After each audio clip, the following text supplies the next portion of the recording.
like and share. Hope everyone is well in this fine day. Hope everyone is healthy, has enough to eat, and in the best of spirits. Welcome back to my channel. My channel is about my life journey in investing and teaching my kids and spreading the word about investment. Because if you don't start investing in your future financially, life gets tough later on. And you can see how the economy is right now.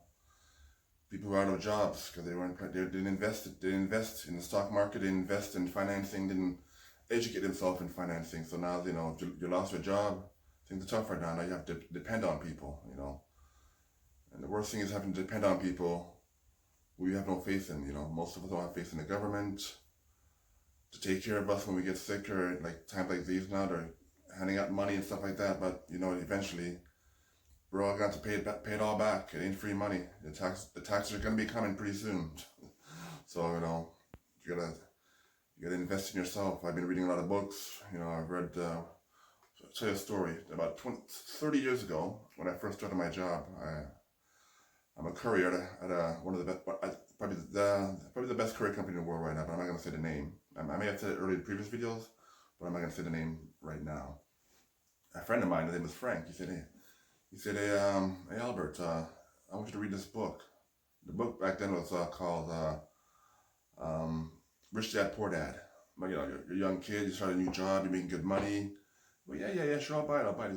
He goes, make sure you buy this book. It's an awesome book. I want you to buy this book. So I said yeah, I'll buy it. Don't worry. But I never bought the book. 30 years later is when I bought the book. Now I'm almost 50. I bought this book and I read the book and I said, oh my God, if I had bought this book 30 years ago, my financial situation would be a lot better. I would have known so much more. I probably wouldn't be working right now. I'm sure I would have been retired by now. My kids would have a better future and better understanding about money and financing. But I didn't buy the book. And 30 years later, I bought the book and opened up my eyes about financing and investing and changing your mindset. Because instead of being a worker, you change your mind to being an entrepreneur. Change your mind about investing, about passive income, just putting some money away into a proper fund, and collecting dividends and compound interest.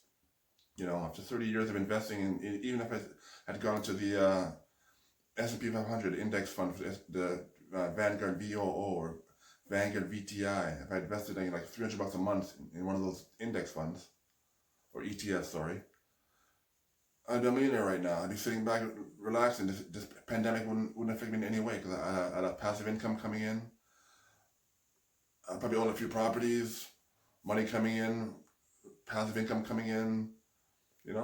I'd be like living a dream right now, even during this pandemic. I'd have nothing to worry about. But I didn't read the book. And let's tell you, when somebody gives you advice to better yourself, sometimes you got to take those advices, even though it may seem like nothing at the time.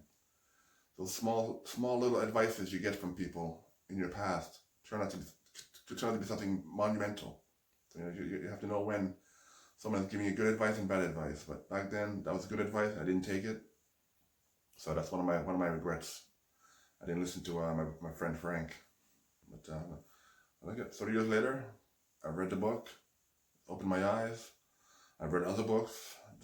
I've read the Tony Robbins Unshakable. That's another awesome book.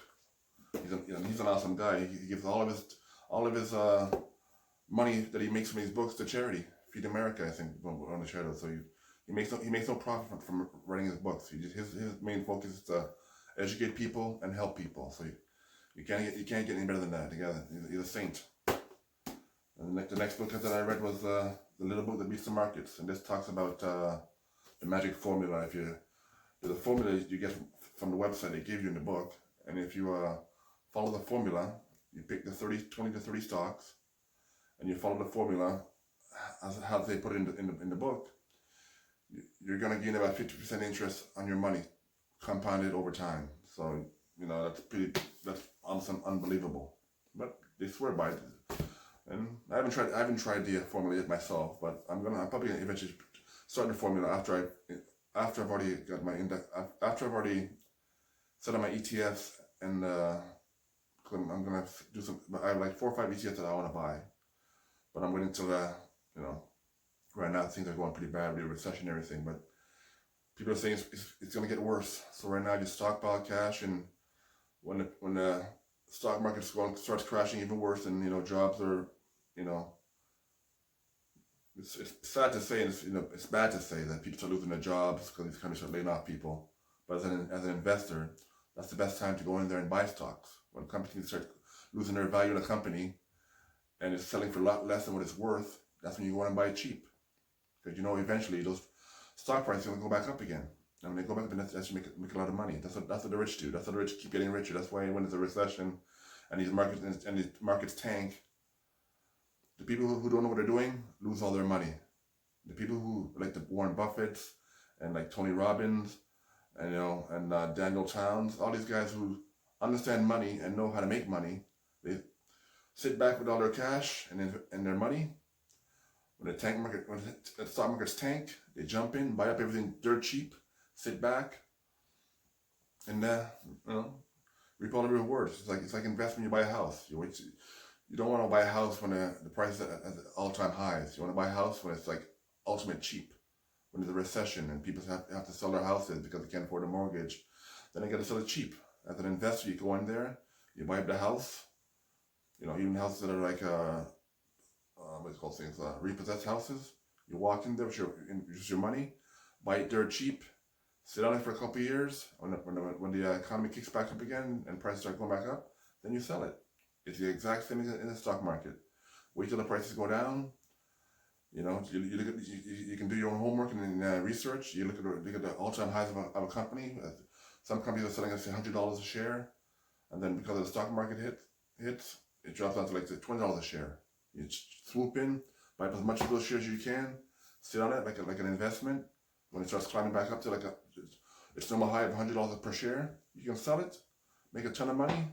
Use that money to invest in something else. You can buy a house, you can buy property. In the Rich Dad Poor Dad book, he talks about, in some of his quotes, he says this. He says the poor collect debt, the middle class collect debt, but they think it's investments, and the rich collect investments. So when you're poor, you have no choice but to buy things and go into debt, credit card debt. You have to finance everything. You don't have the cash to buy cash. You don't have the money to buy cash. So you have to finance everything. So you're getting into more debt and more debt and more debt and more debt. And it's like an endless cycle. You grow up, your kids growing up, seeing mom and dad's working hard every day, but yet they have nothing to show for it. They got a house, but they're paying, to work 2, 3, 4, 5 jobs to pay for the mortgage and put us through school, and they can't afford it. Meanwhile, you have some people who are, middle class, who think they're rich, but they're not rich. They're still poor. They buy new, to keep up with the Joneses. They buy new cars, big houses, thinking that they have a good job, so they buy a big house, nice car, taking vacations, but they can't afford it. They're living picture to picture also. They think they're living a better life. And the rich don't spend their money, don't use their money to buy anything. If someone's rich, they use their investments to buy, they use the proceedings from their investments to buy things. They want to buy a new car. They don't go to the bank and use their cash for that. They use a company. They use, they lease it to their company, and because it's a company car, everything's a write-off. The car payment is a write-off. The gas, the maintenance, everything for that car is a government tax write-off. They pay barely nothing for those things. And every 4 years they just trade in for another car, and the cycle continues. Nothing. They don't take money out of their pockets. They own a company. The company is incorporated. That means that the company goes bankrupt, they still get to keep their house, their cars, all their money is still kept. Because it's incorporated, it's not in their name, it's not in their personal name, it's in a corporation's name. So when the corporation goes bankrupt, they just close it down, change the name, open up another company in a different name, different location, sometimes in the same location. And they start sort of brand new. But if you're a poor person, or you don't know about financing and stuff like that, you go bankrupt, you lose your house, you lose your car, you have bad credit for 7 years, you're on the streets, and that's it. So you gotta learn to change your mindset. It's all about your mindset, I'm almost 50 right now, and I have coworkers at work, you know, they look to me for advice about investment and stuff like that. And I'm just starting myself. I'm reading a lot of books. I'm educating myself. So I read a lot of books about people who have done it, people who have, you know, lead by example. I'm not going to read a book of somebody who's, you know, talking about doing it. I read books about people who have done it, who can set examples of doing it, how to do it, you know, and basically good people. I don't want to learn from someone who's you know, from a bad person. I want to learn from somebody who's a, you know, pillar of society, a good person, like an angel kind of thing. Because it's good to make money, but I don't want to make money and get investments and pass it on to my kids and grandkids and my wife and my family by doing it the wrong way. I don't want to hurt anybody by, you know, getting rich. I want to be able to sleep at night comfortably while my money is being made, while I'm investing my money and my money is growing. I want to, you know, I want to be able to sleep at night worry free. I don't want to get rich by any means necessary. That's not me. I'm not that kind of person to step on people to get what I want. I like to, you know, like to help people get along. That's why I have this channel to motivate some people. You know, if you're my age, you're 50 years old, you think, oh man, I'm 50 years old. I have no savings, no investments. You know, I got kids, I got grandkids coming up. You know, I worry about their future. You know. So that's why I'm doing this now. I'm almost 50.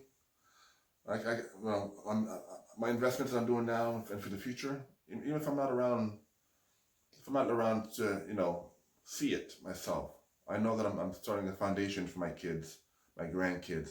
Even 20, 30 years from now, I know for sure, 20, 30 years from now, my investments today, they will benefit from my investments today, you know. That's why I'm doing my investments now. I want to pass on a legacy to my wife, my kids, my grandkids, and my great-grandkids, if I get some of those. I want to pass on, you know, the legacy, the teachings. I'm teaching my kids, you know, the first account my son, he has a savings account, but the first account we're going to open together is a brokerage account. I didn't know what a brokerage account is like last year. My whole life I didn't know what a brokerage account is. I know people bought stocks and traded stocks, but I didn't know you need a brokerage account to open stocks and trade stocks. And the bank that I'm with now, I'm with CIBC. It's free. They don't charge you nothing to open an account. It's free than a bank. You open a bank account, they charge you $15 a month unless you have or more unless you have a minimum payment in that account. The minimum balance in that account, they charge you like $15 just to open an account with the bank. Brokerage account, most of them, you don't charge you nothing. Some of them, if you buy a stock, it's free. The one I'm with is not free because I like a physical bank to go to. They have a lot of online accounts, brokerage accounts like for the Quest Trade, you know, I think Robinhood. But I'm in Canada right now, so Quest Trade is available in Canada. So they're free. They don't charge you nothing for the account, and they charge you low amount for each stock you buy. Because most of them, like the one I'm with CIBC, it's called Quest Trade. When I buy a stock, like one payment, like not one single stock, but if you buy like say $1,000 or $10,000 of a certain stock, they charge you $6.95 for that for buying that stock. And that's not bad, but it's the bank. I can go to the bank, I have questions, I know where to find them. I'm old school that way. I'm not one of these young kids, you know, everything's online. If something goes wrong, I like to go somewhere I can see somebody and talk to somebody.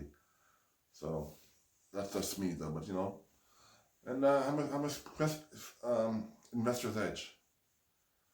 And, you know, I think it's probably the best one in Canada. You don't need a minimum balance in the account. They don't charge you a fee for not using the account. There's no, like, you know, some charge you $25 or more for inactivity fee if you don't trade every 6 months. So they kind of pressure you to make a trade every 6 months. Unless you have like $15,000-$20,000 in the account, then it's okay. But with Investor's Edge, there's no minimum balance. There's no fees. It's just they just charge you when you when you buy the stock. So it's just pretty good. There's no pressure on me. So right now I'm just educating myself. Right now the stock market's going down. I'm pretty sure it's going to go a lot lower than this. It ain't going to get any better. We'll wait to see after the U.S. election what goes on. So now I'm just saving, investing. Right now I'm just saving and investing in my education by reading a lot of books from the people who have gone before me, and they're now they're giving back. So now They've gone, made their millions and billions of dollars, and now they're giving back. So, you know, I like that. So that's it for now. Stay tuned to my next video. Everyone stay safe, stay healthy, and we'll get through this together.